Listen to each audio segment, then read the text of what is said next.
Welcome in to Wager Talk's Last Call. Kelly in Vegas. I finally got my office back just in time for a massive college basketball slate today. So excited to get into it. We've got the Greek gambler, Gianni the Greek, who got hacked on X. I'm going to scold him about that live on air as well. Guys, do not ever click a message from a DM. I don't care if you know anybody or not. Well, DM, yes, but the link in the DM. 3-3 on the sharp plays last night from Mark DeCesar. I have not gotten a text from him yet for today, but we know there's going to be at least 15 or 20 plays coming in. And when they do, I will drop them in the chat. Let's bring in the Greek gambler. I know we've got some UFC today. We've got some other fun stuff today. VR, thank you for always joining us so early out there on the West Coast. All jokes aside, are we going to get your ex back? I don't know. I have my personal assistant heavily working on it since yesterday. She's contacted back and forth, like sending picture of driver's license, showing the UFC stuff, like this is his account, doing whatever she can. They've sent back like robot responses. But after like she's contacted, like doing a bunch of AI stuff and it's saying like, that's the first couple of responses you get. It's robot. But if you keep persisting and can prove it to you, you'll get it back. So she's going to keep trying and hopefully I get it back. But they sent me a thing to start a new one. And I'm like, I ain't doing it. No, absolutely not. I had a contact over X for a very long time who I'm going to bother today and say, please, you got to still know somebody over there. Somebody. That's why I said I haven't reached out to the UFC's social media department, see if they can help yet. But I'm taping a show there next week. So I figured if nothing shakes till then, I'll go into that department and see if somebody can help me. But yeah, it is what it is. I'm just hoping nobody else gets burned from my yes, please don't. To someone else's. Yeah, that's all I care more about because I got burned because it came from a friend. And yeah, you know how that happens.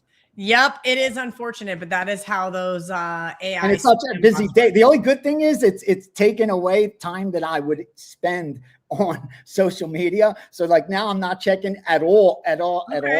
And day like day today with so much college basketball, the added board is so huge. Narrowing down this stuff is the hardest part. So yeah, that's what I've been doing all morning. So it's going to be a good busy weekend with or without my Twitter. If you guys have a question for VR, drop it in the chat. Of course, the full court press guys are going to join us in about 15 minutes. Rob Veno, Adam Trigger, those guys do a daily college basketball show. So we'll get into the weeds of some of those college basketball games, including some of the extra games. VR, last week, I wrote down your power ratings. I need to know if things have changed. Duke, Houston, Michigan, Florida, Arizona. Michigan just smacked Illinois last night. I mentioned Art's sharp plays went 3-3. Illinois was on that list. I liked Illinois. I kind of wondered if it got a little too trendy of an underdog because they had owned Michigan as of late, at least like the last 4 seasons.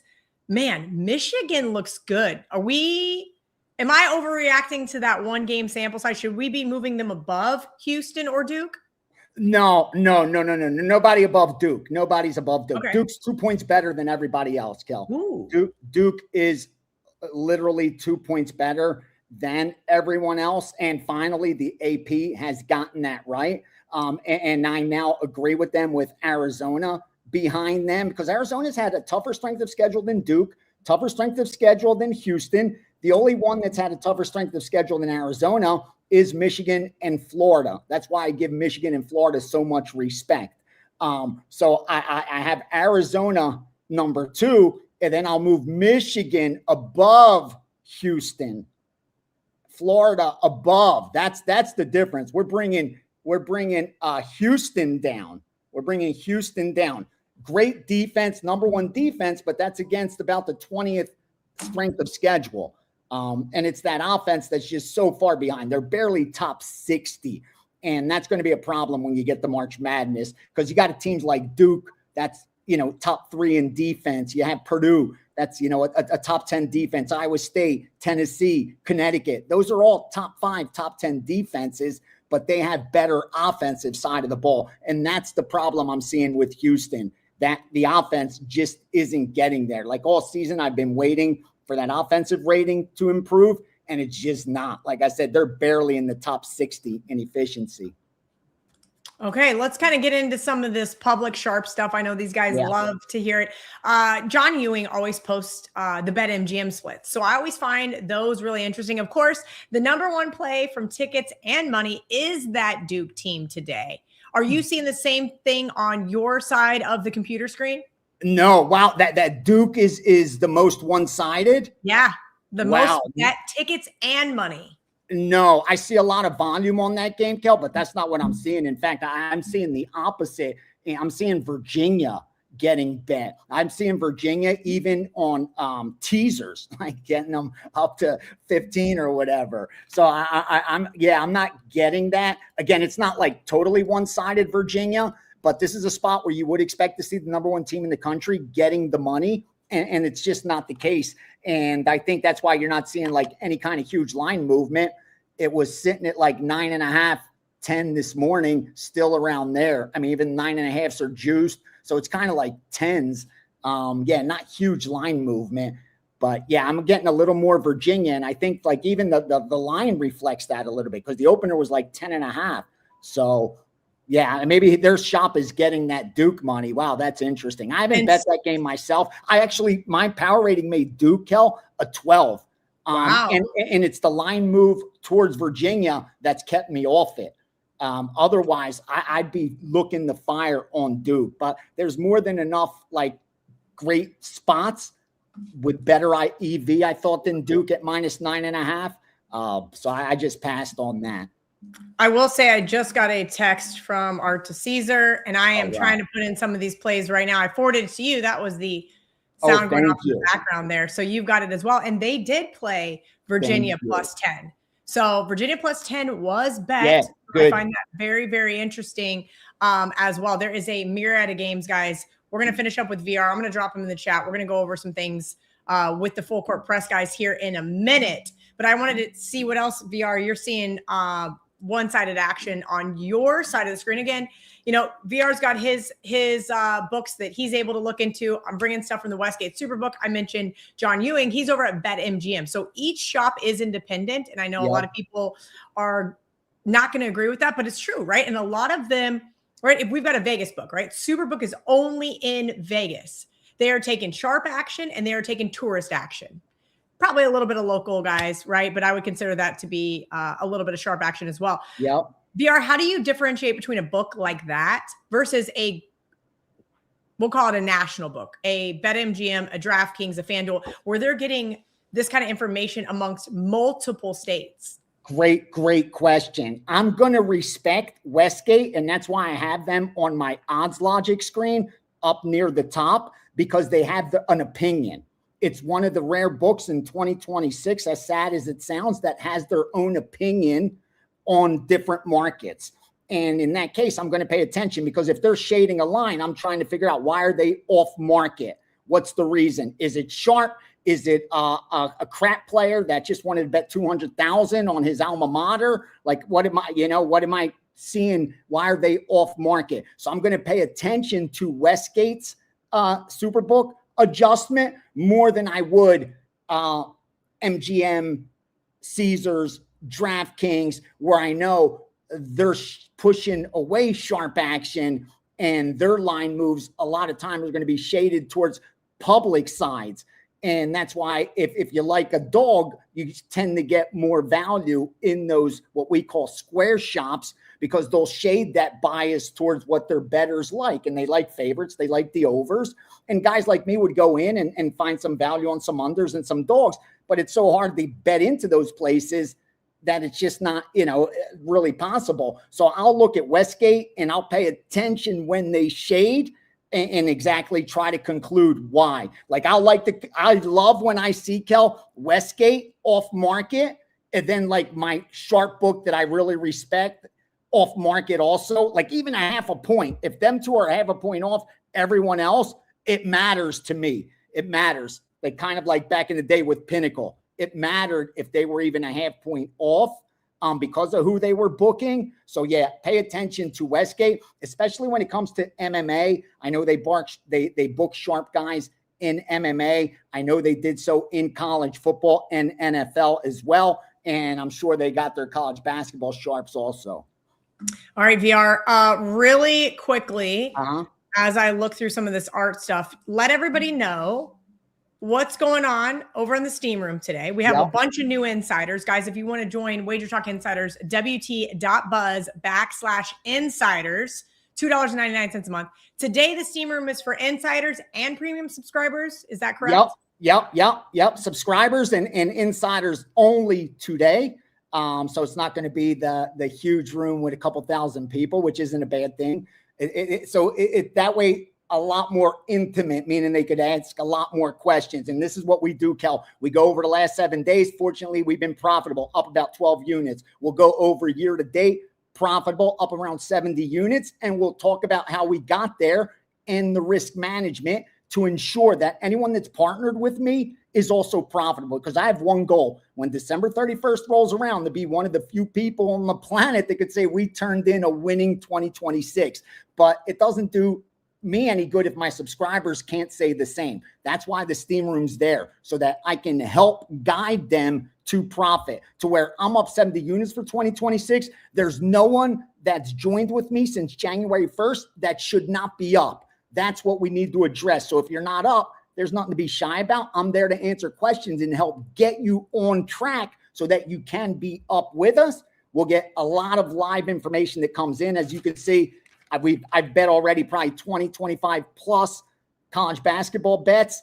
You'll get all of that, plus only 3 of those were confirmed as premiums. Of course, you're going to get those. I have a 5%, only the second 5% of the college basketball season. I told you I was going to wait till I was confident in those power ratings. That first one was last week. We won that one. Duke won outright for us, getting 3 points. I have another one. That package isn't even up yet.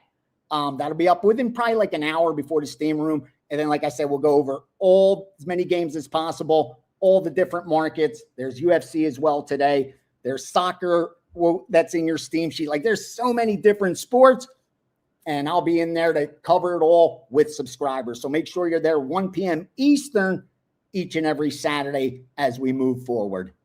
Yep, right here on the WagerTalk YouTube channel, everyone. VR, we got a couple more minutes with you. Adam Trigger just logged in. Rob Veno will be here in a minute. We're going to get to some of these smaller market kind of stuff. So I want to go through some of the bigger games with you, VR, on this list from Art. We already went over UVA, Duke. You mentioned at 9.5. You still, even from a power ratings perspective, do like Duke, but we can confirm that sharp money was on UVA, and it seems like a lot of people are on Duke, regardless, sharp, square, whatever. Kind of reminds me of that Michigan game a little bit last night. But here's a few other, I would say, earlier games that are coming up. Cincinnati -10, I thought was a real interesting one. That one moved up from 9.5 to 10. That one tips off here shortly. Let me get my odds logic off of the NBA for whatever reason that I have that on VR. Good grief. I like Cincinnati there, Kel. I like Cincinnati. Power like rating wise, they should be above of that double-digit favorite, which they are. But I up until it's not enough for me to pull the trigger. Like power rating wise, I have them about 11.5, 12. So it would be Cincinnati or pass. And I just don't have the conviction in Cincinnati, looking at the matchup, digging into recency, how they're coming in to pull the trigger. Like I said, there's just so much options today where I'm looking in to lock in the very best positions. But yeah, I do like another spot where I like favorite or pass. I think Cincinnati should be a little bit higher favorite than they are here. And I think the record has a lot to do with it. Just like the AP poll, you look at these two teams record wise, you're surprised that a team like Cincinnati's double digits, but power rating wise, it's warranted. So I wasn't surprised to see it. I'd lay it or leave it alone. Yeah, I did lay it. I found a 10 there a minute ago. Now we're seeing 10.5s and 11s. So make sure you guys shop around there. One of my big things is looking for things that seem off, right? So when I see a sharp group that agrees with me here, and this was one of the games that was on my long list this morning, was West Virginia catching just a couple of points there at home to BYU, right? BYU's kind of had an interesting fall from grace over the last couple of weeks, but they're still a 1.5 point favorite there at Morgantown tonight, 5:30. That game takes off. Rotation number 731, 732. Any thoughts on this Big 12 matchup? I really like West Virginia. Was happy to see that the sharp group came on it as well from the Westgate Superbook. I'm going to tell it to you. The wrong team's favored. Okay. Again, I trust my numbers there. And I really do believe you have a spot where the wrong team is favored. And again, not surprising. It's so much narrative driven right now, this time of the year, as we approach March Madness. So I'm in total agreement with you. It's West Virginia or pass. I think the points is a gift. Being able, if you could get it to 2, it's worth buying the half a point up to -122. That's one of those half points that's actually worth it, where they let us buy it for 10 cents and we should be paying 11 cents or 12 cents. That's why for my subscribers, whenever I see a spot where we could buy a half a point where we're getting the discount, I do it just for that reason. And so that they could start remembering it themselves. Oh, wait, even in college basketball or NBA, this number actually matters. Like taking it from 3.5 to 4 actually matters, where, we don't have key numbers in hoops like we do in NFL and college football, like we talk about them. But there are some spots where buying the half point is advantageous, and taking it from 1.5 to 2 is one of those spots. So I'm with you there. Let's go West Virginia. All right. There's a few more that we're going to go through on this list that I wanted your opinion on. Texas catching 3 stood out to me as well here. I have not been really that high on this Texas team. They've shown me some moments of greatness because they're Texas and they're loaded with talent per usual. Let me pull up that odds logic number there for you. They played it at 3. Texas is currently 2.5, 2. They're at the Superbook even. They moved off of that one at Texas A&M, rotation number 701, 702. All right. Another game that I saw in the accounts, and that was Texas. I saw Texas at +3 in the accounts, and that's one of those spots as well. If you could take it up from 2.5 to 3 at -120, do it every time, even in college basketball. And also a note there, the public is on the A&M side. So the public's taking the short favorite there, and the Sharps are Texas +3 in the accounts. So yeah, that's one of those. Duke's about to get hit. If you look at your screen, Duke's going to light up right now. Really? I missed it. Yeah, it just came into my instant messaging. But sorry, that's one of the groups I work with. They're betting it in my account right now. They're laying 9.5. Very interesting. 11.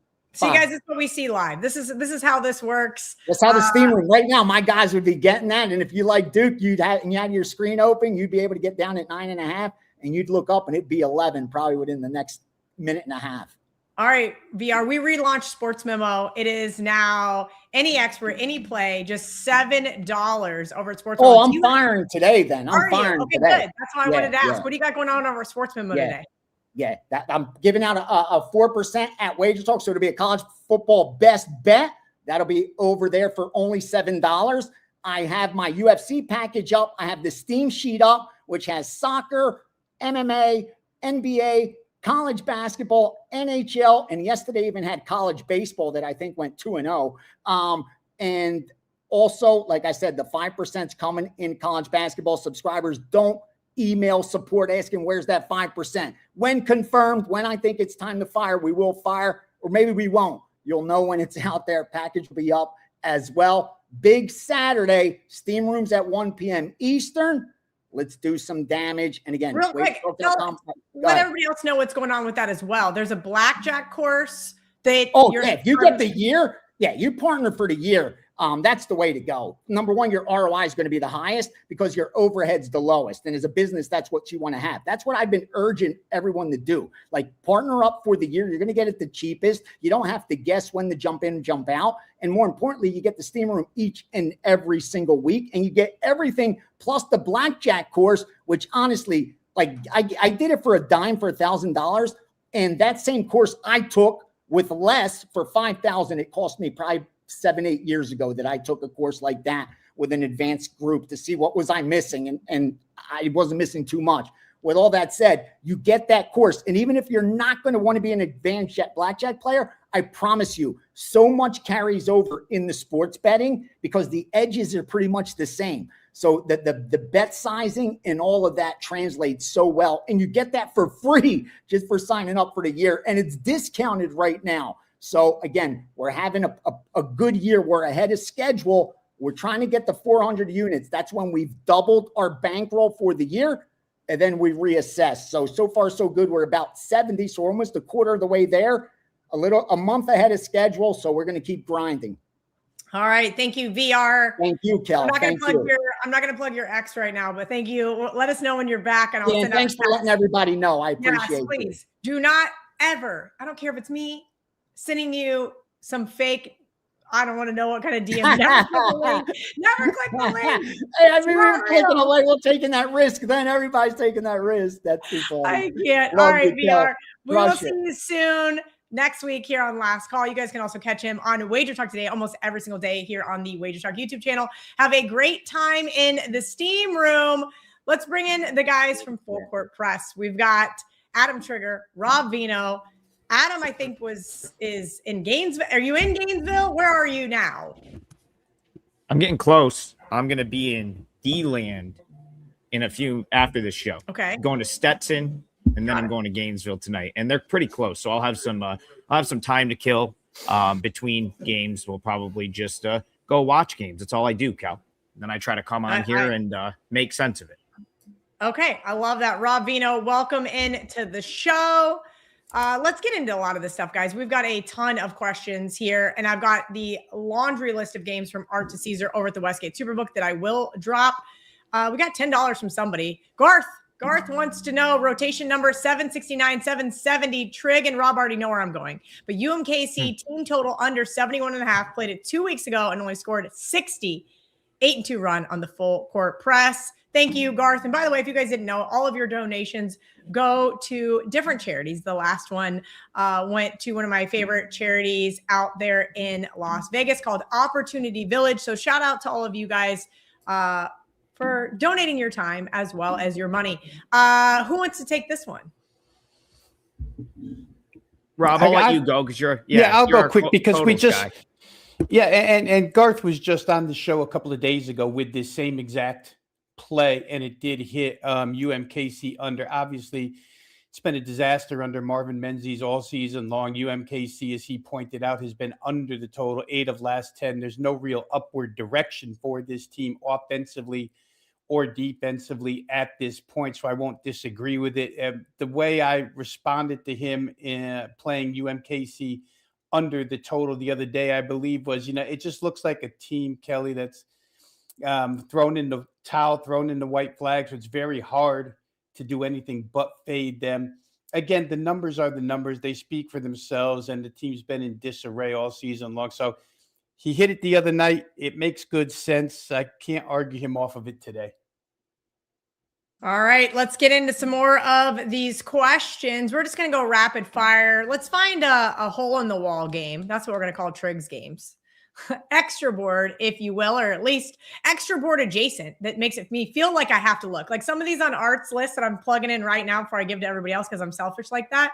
I'm like, is that on the extra board? I've never even heard of this team. And then turns out that they're not, which means that I am a failure. All jokes aside, thinking about Rob Veno. Someone's got to pay parlay.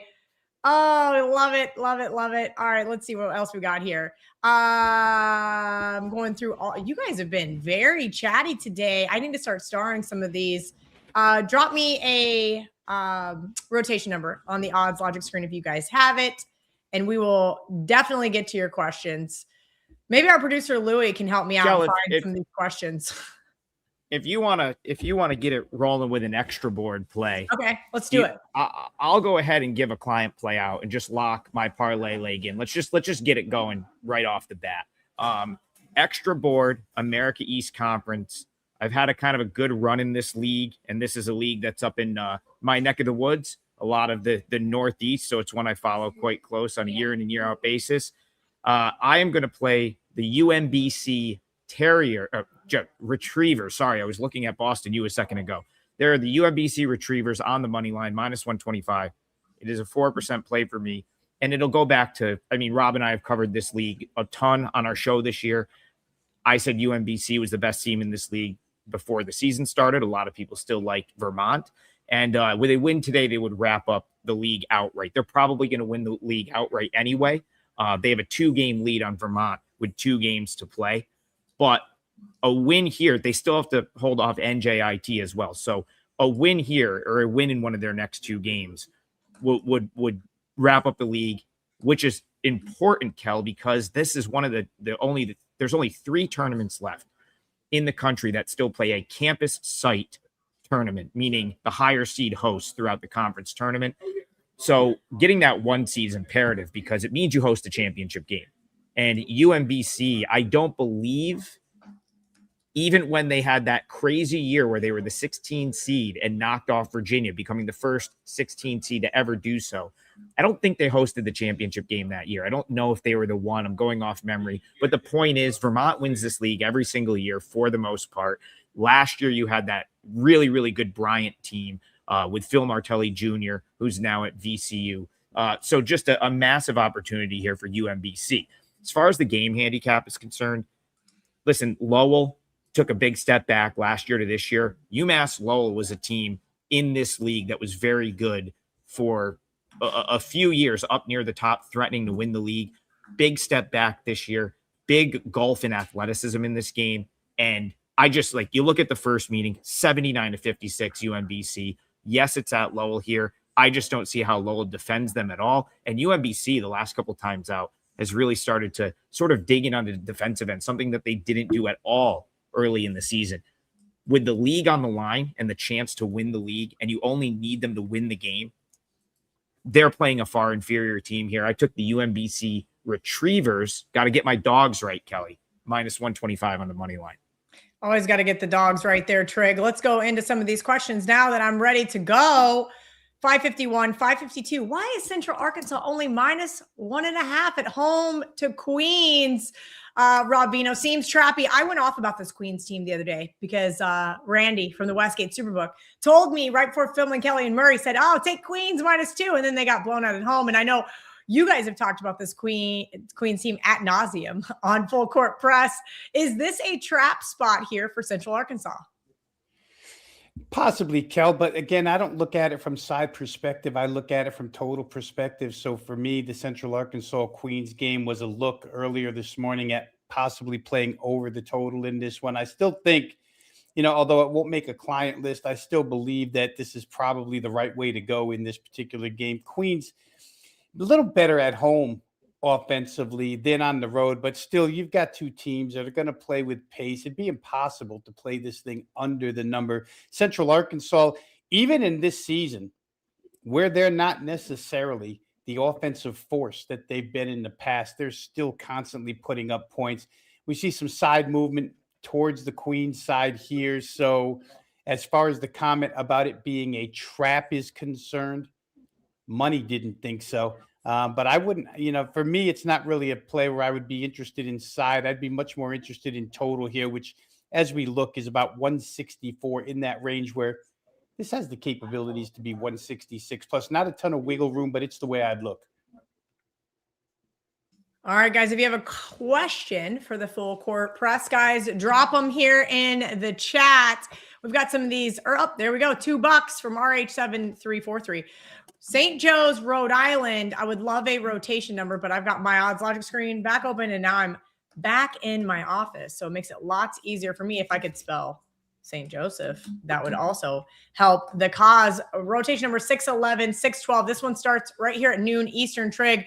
Rhode Island opened as a 4.5-point favorite, now down to 2, 41.5. This one has taken some definite over money. Yeah, this is injury concerns for Rhode Island. You got people getting ruled out as we speak. And those injuries were, I believe, unknown. At least I was trying to follow this a second ago because it's being tweeted out, and that's why the number is crashing. I can't disagree with that. I don't like this Rhode Island team. I still don't. If you remember, Kelly, last week I came on and played LaSalle as a best bet, +4.5. They won the game easily. We talked about sort of Rhode Island. Maybe that was more of a St. Louis hiccup than it was a Rhode Island great performance when they won that game. We played LaSalle, who's a worse team than St. Joe's this year, and they had no problem with Rhode Island in that game. So obviously would have liked to have it. I would have liked to be in on that news and had it before the move. But I want no part of Rhode Island in what's probably a pretty even game, all things considered. But you take a couple key guys out for Rhode Island, and that would be that would be concerning for me. So I lean toward the Hawks in this one. Veno, I have a handicapping question for you. I'm going to get to my parlay here in a minute, my leg of the parlay, excuse me. And I'm going to go to the Big 12. But one of the things that I think is really interesting is like about a week and a half ago, I played Kansas State versus Baylor. Head coach Jerome Tang gets fired. All this drama ensues. Matt Driscoll comes in, and I'm like, hell yeah. Great game by K-State. Easy peasy, walk away. Ever since then, they have seemed not to care about playing basketball once again. Here we are, February 28th. March Madness is on the horizon. Conference championships are coming up.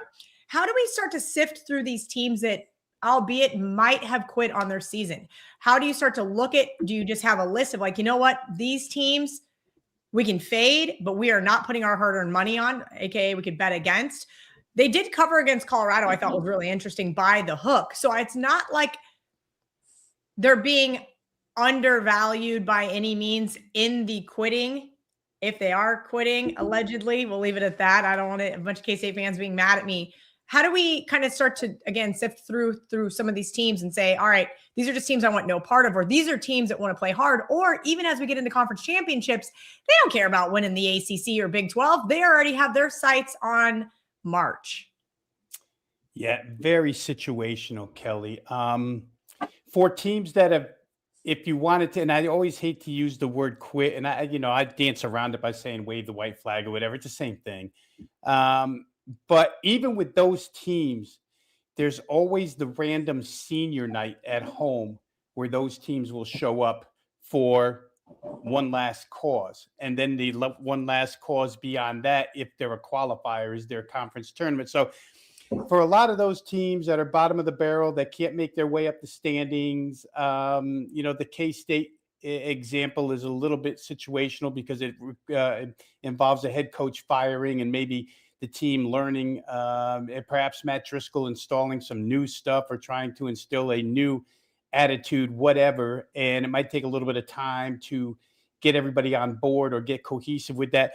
But it really is from the bottom of the barrel perspective. Again, the senior night thing is always something I would look at to maybe play a team that you wouldn't normally want to play at the end of the year. And then, of course, conference tournament is for everybody to have an opportunity. The top of the heap, interesting, because I spent, 5.5 hours this morning between 4 a.m. and 9:30 just sorting out each individual conference, what these tiebreakers are in the conference. You run into things like last night where we had the Sun Belt. You run into things like today with the Ivy, where they all become situational spot games. Some teams, even at the top, have a huge amount to play for today, i.e. Yale and Harvard inside the Ivy. So again, you really have to look at each one and break it down from that perspective. Like just about everything in sports betting becomes individualized, becomes situational. There's no really one net theory that I have on, just throwing everything in one basket and saying, this is the way I'm going to go. No, I would agree with that too. But let's use this, for example, now with the transfer portal, these guys are looking for new teams. So to say that they would quit, like I said, I keep putting in quotations myself because I don't want to say they quit. Maybe they're just not a cohesive team. And that's been the problem all season because Kansas State, for example, is loaded with talent. They're a $12 million roster, yet there just doesn't seem to be that gusto that want to go out there and win, even though they may be playing for a chance to play on another team next year. It's a very interesting dynamic, and I just wanted to get your thoughts on it really quickly. Scott, we do have the Westgate. It says Superbook right there in the middle of the WagerTalk live free odds screen, wt.buzz/odds. If you are not willing to shell out the money for the magnificent product that is Odds Logic. Adam Trigger, do you have your TV on? No, I am in the lobby right now. So whoever, you're in the lobby of your hotel. Yeah. Oh, except I have no live audience. Although I did meet a couple of full court press viewers in Jacksonville on Thursday night. So we're out here, meeting people that watch our show. Shout out Stan for coming to the game. Great guy. He says he watches full court press every day. Hopefully he watches Last Call as well. All right, I posted Arts Plays. Everybody asking me about it, but here we are. Let's go. One of our WagerTalk insiders. Anyone on New Orleans plus 8.5. Let me get this one pulled up on the odds screen. New Orleans, rotation number, extra board, McNeese State headed to New Orleans. 8.5. There's some 8s popping up there. 7.5 there on a couple prominent offshores. Rotation number 306613 Trig. Talk to me about this very deep extra board game. Yeah, I mean, Rob and I pretty much discuss New Orleans, McNeese, Southland basketball. It's a Monday theme on the Full Court Press Show. We talked about New Orleans earlier this week. They went on the road, won as a huge underdog at Stephen F. Austin. And so basically everything we said about McNeese this year has come true at this point. They just aren't the same caliber of team that Will Wade had. Of course, Will Wade now at NC State took a couple of his best players with him. So it's not surprising to me that McNeese did not win the league. However, because the league is still the Southland and they still have resources and he gave Bill Armstrong the job, which was a guy that's kind of playing the same way. They're still going to be a very good team, but all year we've cashed playing against McNeese. They have been valued like last year's team the majority of the season. The problem here with this number, Kel, is I think we've beat the horse till it's dead, really. Like, we've talked about McNeese so many times being overvalued and cashed every time we've talked about them that it almost feels like the number is a little bit short here. But then again, they're actually on the road at New Orleans, and that's probably where they've struggled the most from an against the spread perspective.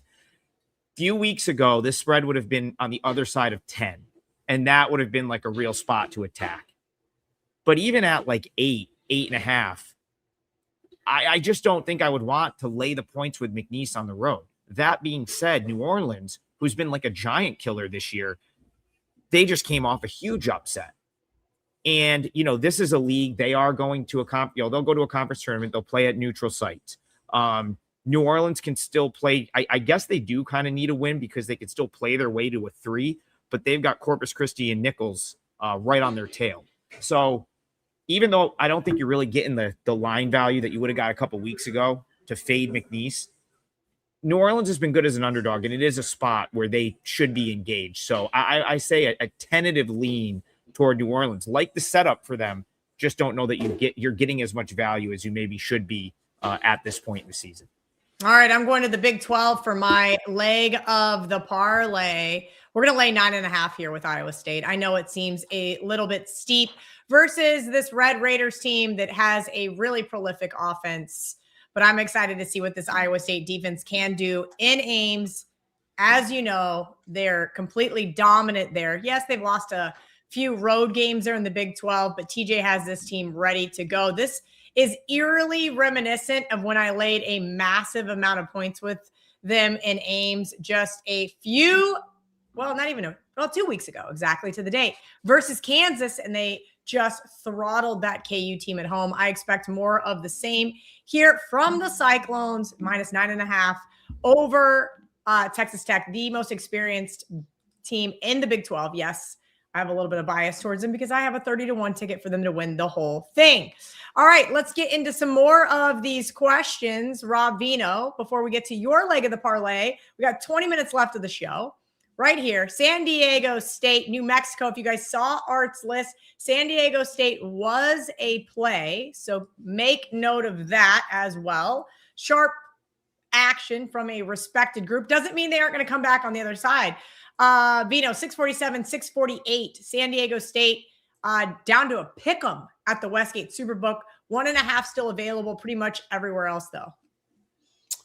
Yeah, and I would come in on the other side of that. Okay. I would be on the New Mexico side here. Had San Diego State the other night in a very meaningful game at home. They came through with a huge win. It was rather easy against Utah State the other night for San Diego State. But now you're asking them to go on the road with this sporadic offense. Eric Olden's team, Eric Olden, of course, the head coach of UC San Diego last year, did a tremendous job, they've probably exceeded expectations in most minds at New Mexico this season. but they're a team that's kind of in need of a victory here. So the tables are a little bit reversed on San Diego State here. And this is coming solely from a situational angle. New Mexico goes up to Reno the other night, loses by 7. So you have the home team in this instance coming in off a loss. You have the road team coming in off a monster win. Brian Dutcher and San Diego State are probably to the point as a program. He's been there long enough where stuff like coming in on cloud 9, et cetera, huge letdown, probably doesn't exist for San Diego State to the max. But there's still some of that element here. They took a lot of pride in beating Utah State the other night. And again, this is a team that's far more capable of going into a 6.5-minute scoring drought than they are going on a 6-minute scoring spree. So New Mexico's played really, really good defense this year. We know how dangerous the pit can be for visitors. For me, I would like New Mexico at Pick'em here. I think they're the more, let's say, sense of urgency type team here in this situation. And they have, athletically, they can match up with the San Diego State side. So I would be on New Mexico. Well, I don't like that because I already played San Diego State from Art Sharp list. Maybe I need to be looking at this one, see if I can come back. That one is a later game, and maybe that is some of the advice here. Try to middle some of these games. I did get 1.5 there with the Aztecs, and if the line flips, we could see a very close game. Trig, you had something you were going to say? I mean, I'm sitting here in the Lobo shirt, but yes, it's all good though. You know what? I would have deferred to Rob anyway because he's had a great beat on San Diego State this year. Rob's the reason I cashed with San Diego State on Wednesday. That's a team that off camera I said, Rob, I want to bet San Diego State so bad, but they do the opposite of what I need them to do. If I fade that, Kel, you have your teams where if you play against them, it's the Monstars, right? From Space Jam, and when you play them, they just can't even function. And that's San Diego State for me. But Rob made such a compelling case on the show for them on Wednesday that I followed his lead. And so even though I did rock the New Mexico polo, I'm out on this one because I don't think I'm going to, I don't want to get greedy. I don't know if I can get San Diego State right twice, but I had to point out that I'm wearing the shirt. Okay, so here's a good question for Trig or for whomever. This has always been an interesting one. Ranked versus unranked favorites, right? So when the unranked team is favored over the ranked team, which Kentucky was, let me look at this current line right now. Vanderbilt, pick them minus, Kentucky still -1. Vanderbilt was favored here over Kentucky, and I do believe Vanderbilt was on our long list. Yes, they were. Vandy +1 did get some sharp action there at the Westgate Superbook. Doesn't mean that it's going to win, but it means that someone they respected did play it. Trig, this year, this has gone back and forth. To start the season, it wasn't very good. At one point in time, it was 7-4. My buddy Clint was keeping track of it, so I'm going to have to ask him how it's been doing since. I've tried to just throw out some of these old handicapping things like that, just out the window, not let it really affect my style because I don't think that there's really much advantage to it anymore. Yeah, I mean, I've thrown a lot out over the years, Kel, and now I just want to. Someone asked me that the other day, like, where are you? Like, someone was like, "Hey, you're on a really good run." Someone I know that's not like doesn't really watch WagerTalk that much, but he follows me on Twitter and he's very tuned in sports better. He's like, "You're on a really good run. Like, where are you getting your plays?" And I'm just like, I just go to a lot of games, kind of, accumulate info and target like the opinions that I think are stronger than the market. And like, the point is, like, I just don't think following an odd screen or trying to like chase steam really works. Rob and I always joke like that the sharp plays hit 50% of the time, right? So it's like, they're kind of, in my opinion, a little bit coin flippy. However, it's more important that you beat a sharp, or you're on the side of a sharp move, meaning for example, St. Joe's, that was probably a sharp move from 4-2. Now we know that it means Johnson is out for Rhode Island. And I think like Cochran might play, but he might play hurt. So it doesn't necessarily mean that's going to win. And it doesn't mean that you should go bet it at a bad number, but like that would be a good, if you got ahead of that on St. Joe's, that would be a good bet. That's the type of sharp move, in my opinion, that you want. Other than that, I could care less. Like, here's the thing. I respect CT's opinion.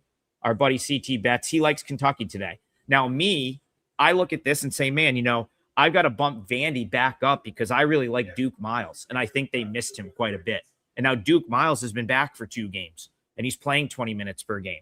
I think that really helps Vandy, especially on the defensive end. So now, do I want to bet Vandy going into Rupp Arena in this spot when they, haven't been quite what they were, sort of, when they still had Frankie Collins and when they were still the team they were early in the season? Not really. And so for me, that's enough to just get off this game. Like, I see redeeming qualities on both sides. And on a day like today, I've already got 3 plays. I'm probably going to put another one in a minute. That's all it takes for me to like hit the road on a certain game. There's just so many on the board today. There is. And I just had a buddy tell me I was insane for playing all of the sharp plays. And I said, it's just how it works. Like, I cannot pick and choose. If I had enough time to sift through, right, I've got my own plays that I like. And then there's just all of the rest. And I don't want to miss out. I have FOMO. Rob Veno, how would you play a sharp list like that from the Westgate Superbook, from a look from behind the counter? If I send you 20, you say, Kelly, what do you got? And I give you 20 sharp plays. How much time would you be able to devote to it to say, okay, I'm going to sift through this? Would you just take the information and say, oh, great, these are the ones I line up with? I can't help but just play them all. Well, I'm not going to argue with the way you've been doing it, Kel, because I see the post at 11-6. If it's winning, you just go ahead and do it. To Adam's point, when I first came to town in Las Vegas, 1991, I'm a 30-year-old kid. I bet a lot. I think I know a lot. I meet this stranger and start talking to him. And he tells me, he goes, listen, if you follow all these line moves, you'll end up being a 50-50 better like everybody else who follows line moves. Because then he started explaining to me how, they set up numbers and everything else. So you learn a lot of lessons when you're younger. Now we know. So some of them, like you just said, there could be buyback on games. Just being handed a random list, the first thing I would do is look and see if there's anything I like. And if I like it, it gets the double check and I'll go ahead and play. And if there's stuff I don't understand, I have the time to investigate it. I sit in this office like a hermit and work all day. But that's how I would go about it. But who's to say what the way you're doing it is wrong, because it just keeps producing profit. So whatever you can do in an inexact science that produces profit is a good way to go. Yeah. Like I said, I got there's no wrong way. That's the thing. There's no wrong way. If you can make sense, like if you can sort of spell out like a logical reason to back a certain side, it's not wrong. It doesn't matter. Some group played something. So none of that matters. It's like, can I make a logical case for this? And did I get a playable number?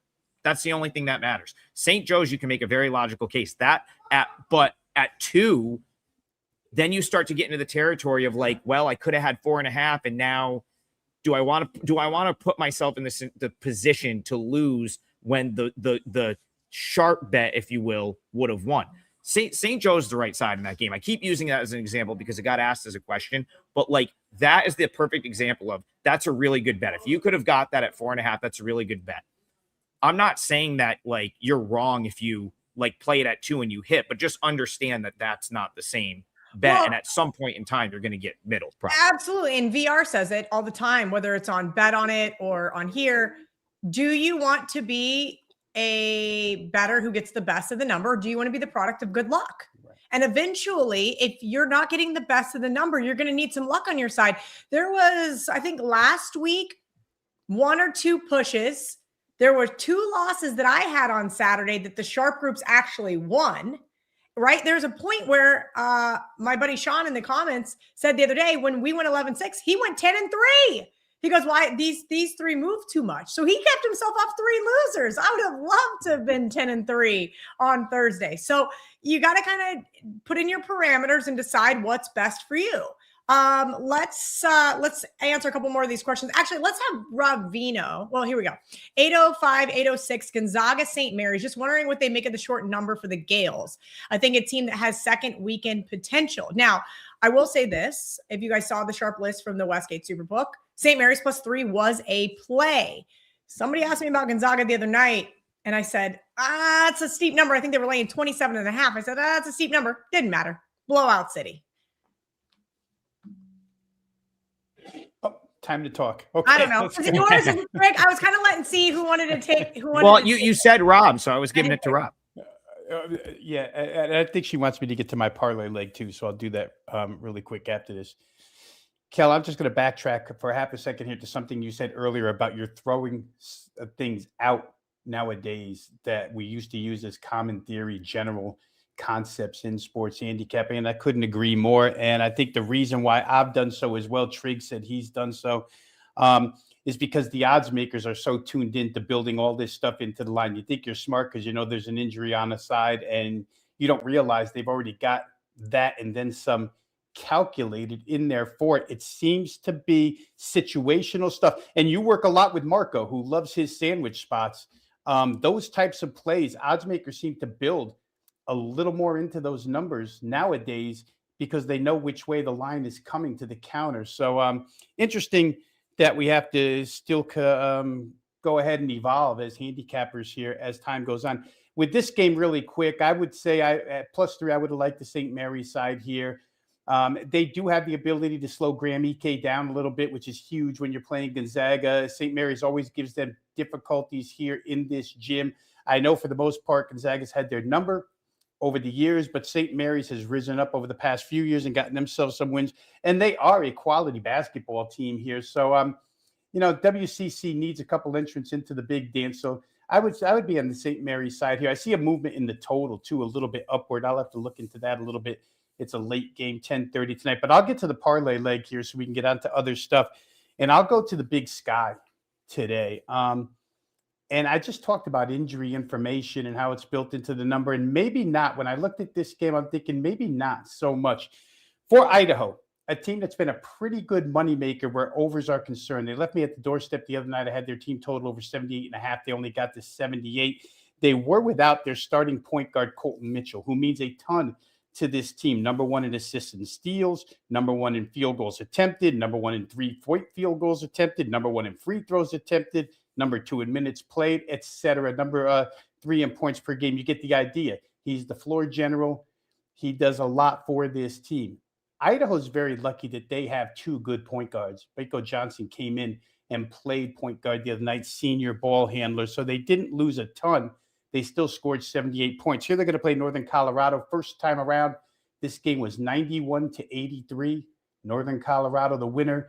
A little bit, the Big Sky is loaded with revenge games today. This could be considered one of them. Idaho now at home, seeking to redeem themselves for the 8-point loss.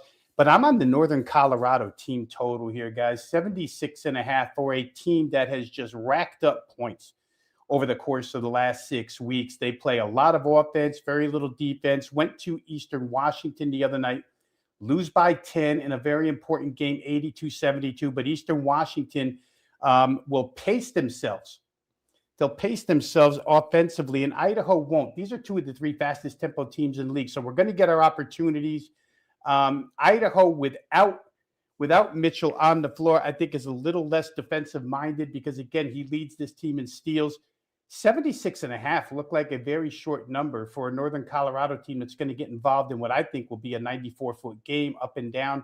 So my leg of the parlay is going to be Northern Colorado. Some Big Sky action here, I think in the middle of the day too, not even at nighttime, but Northern Colorado team total over 76.5. All right, I'm looking at a couple of these square bets. Yeah. I like to see what other people are on. By the way, if you go in the DK app under socials, there's some great fades. Just a little pro tip that my buddy Jeff Schwartz told me on Radio Row for Super Bowl. All jokes aside, I do want to talk about that game that is, I think, going to be I think this is going to be a great game, right? So we got number 17 Alabama headed to number 22 Tennessee. Tennessee is now up to a 4.5-point favorite there, Trig, and this one does not start till 6 p.m. Eastern, but I know a lot of people with this being a top 25 matchup want to tune in, and that means they want to bet it. Sorry, I was being a good boy, muted myself, but I'm back. Listen, my concern with Tennessee is kind of what I think I figured out when they played Syracuse earlier this year. And it's when you get past Amen and Gillespie, they just don't have consistent scoring options. So for me, that's a problem because when you play a team like Alabama, who we know can score in volume, and they will get shots up in volume. Earlier this week, like Rob and I talked about Bama, made a case for them earlier this week on the team total and the side. They dropped 100 on Mississippi State, right? Like the game before that, they didn't even really play that well, still put up 90 on LSU.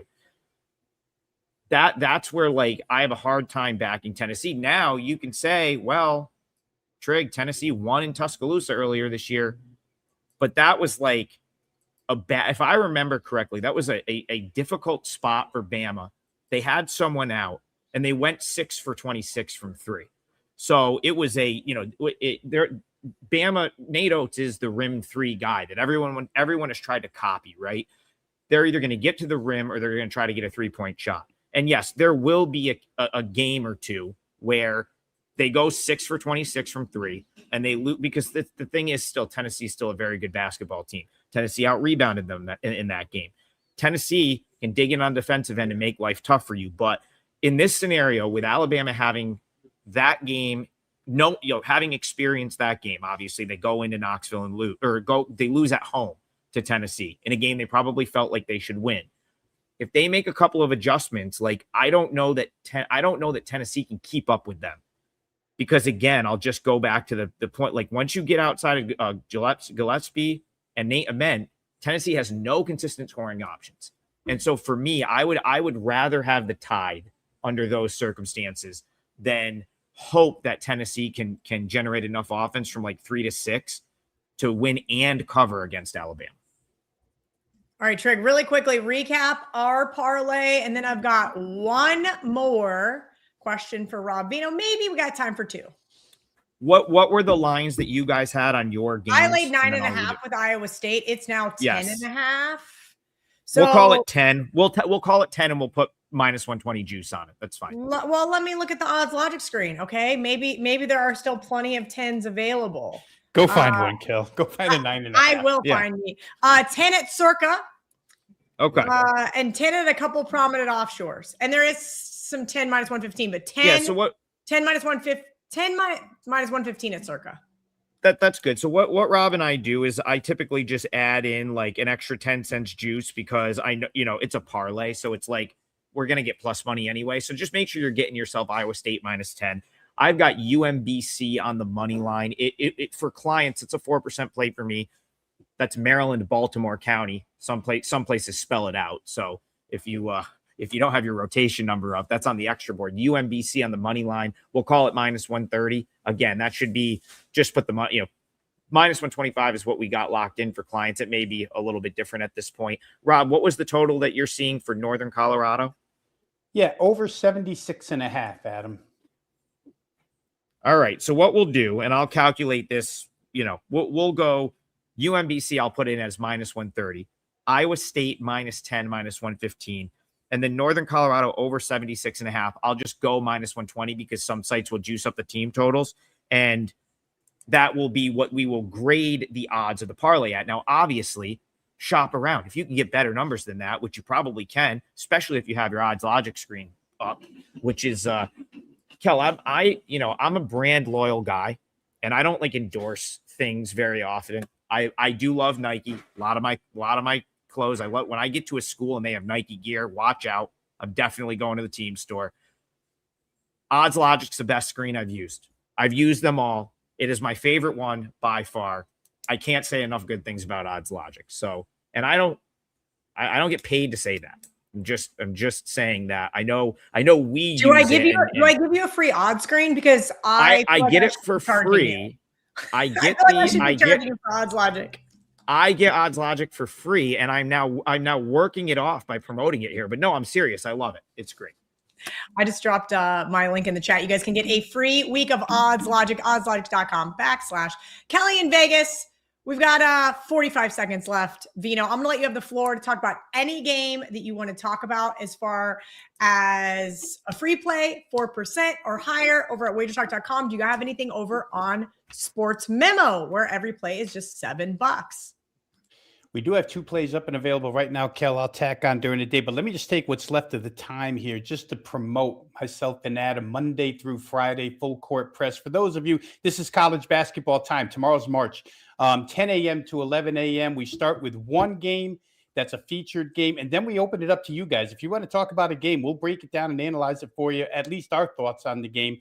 And hopefully we lead you to the winner's circle there. But every Monday through Friday, full court press, WagerTalk TV, 10 a.m. to 11 a.m. And then, of course, like today, you can catch us with Kelly from 11:15 to noon on Last Call. Yeah, that full court press show is great, guys. These guys are also going to be joining me on Selection Sunday with our friends Steve Merrill and Brian Power. We're going to go over, we're going to be watching Selection Sunday live, giving you some reaction as well as live bets. Thank you guys for the other donation. Again, you guys are the best. Thank you for hanging out with us here every single Saturday. Adam Trigger WT on socials, Rob Veno Sports on socials, full court press Monday through Friday. And of course, here on Saturday, we'll be back next week.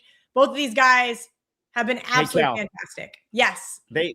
Since we didn't get, I'm just going to throw one thought out. This is not necessarily a pick, but do what you will with that. Rob Veno.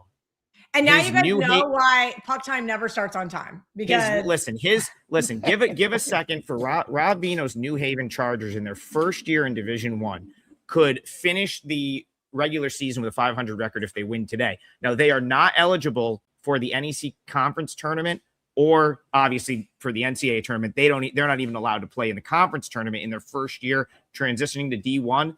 They're like +1.5 at home today. So this is their final game of the season. And it would be, they would view that as a huge success to win and be 500 in the league. I think they're like +1.5 against Lemoyne. Lemoyne's been shaky. So again, I think situationally, you got to like that spot for New Haven. I think a lot of people probably don't realize that they're not going to their conference tournament. So this would be their a little bit of a Super Bowl for them today. Last game of the season, home game. Could finish off a really good year. Now that X feeds are back and we can actually go live on X, there's almost 5,000 of you guys watching. So I want to hit 5,000 just because that's what I like. I just want to. So we're going to take a couple more questions. Plus, Rob Christensen is a loyal list here at WagerTalk. So I'm going to have Rob Veno answer this one. Navy 6.5. They're at Colgate, rotation number 306,584. Does Colgate get revenge here, Rob Veno? Listen, first of all, anything Colgate related, I defer to Trig, but I will say my piece really quick on this. Really quick, I'll just say Navy has been by far the class of this league, and I would not step in front of that freight train. Adams explained to us all year long that this is not the typical Colgate edition. So go ahead, Trig, because I always pass Colgate on to you up there in upstate New York. All right. So I have more plays than I typically do today, and I'll be adding others. And I lost Yale last night, and I know a lot of people bought it. So Trig is feeling generous today. I'm going to give out a second 4%er because I have others, and they will be up for sale. They'll either be I'll have one at WagerTalk. I'll have one at Sportsmemo. So I played Colgate +6.5 here, Rob, and here's the reason why. Navy has the league wrapped up. They've already got the 1 seed in the Patriot League, but Colgate, if they lose this game and Lehigh wins, would lose the 2. And again, why is that important? Because the Patriot League also hosts their tournament. So Patriot League games, higher seed hosts. Getting the 2 against the 3 is a huge deal because if everyone wins out, that's the difference between hosting the semifinal and having to go on the road. Listen, I had Colgate as a client play in the first meeting between these two teams. It was up in Hamilton. If Colgate hits their free throws, they win that game. Colgate probably sets up as good as any to beat Navy in this league. And now they're getting 6.5 points. Yes, they have to go on the road. Yes, I'm sure Navy will have a great crowd for senior day and for the final game of the regular season. But in the end, Navy is probably going to play a lot of guys. They might even play more guys than usual because the game is essentially meaningless. They've already got the league wrapped up and they need to make sure they stay healthy for next year. You're giving me 6.5 points with Colgate in a game they need to win to hold on to that 2. And they really do match up pretty even with Navy. And we saw it was an even matchup. If Colgate goes to the line and hits a few free throws, they win that game earlier this year. They end up losing in overtime to the midshipmen up in Hamilton. So that is another client play for me. I wasn't going to give it out, but someone brought it up. I can't hold out on the people, Kel. So God, Colgate we're plus so 6.5. close. We're 6 people away. Come on, people. 5,000. Okay. All right. Just because you guys That was all me. Thank you, Trig. I know. Here's where I screwed up. I started letting people drop off, and then it was like spiraling. I was like, no, we got to keep it going because I've been so upset with our show numbers because of the X feed and all this crazy stuff. Yes, Rex, this is the best show on Wager Talk. Last call edition of Full Court Press. No, just teasing a little bit. These guys are great. They've helped me out a ton with my college basketball handicapping. Again, both of them have plays over at Sportsmemo, $7 today. So if you guys just want a one singular 4% best bet, go over there and get it. Wrong one, Louis. There you go. There we go. He's had a rough morning with his tech issues. I feel like I should just run the show myself. Fire the producer. Shout out to all of you guys for hanging out with us here on Full Court Press. Last call edition here on Saturday. I dropped Art to Caesar stuff in there. Rob Veno, you are the best. Adam Trigger, fine. You can be third best. I got to be second best. You're going to be third best today. Have a great time at all of your basketball games. Shout out to the section. We're almost at 5,100. I love you guys. Let's cash them today. Let's have a monster day. And take this into March. We'll see you guys next Saturday. Of course, these guys will be back Monday morning, 10 a.m. live right here on the Wager Talk YouTube channel.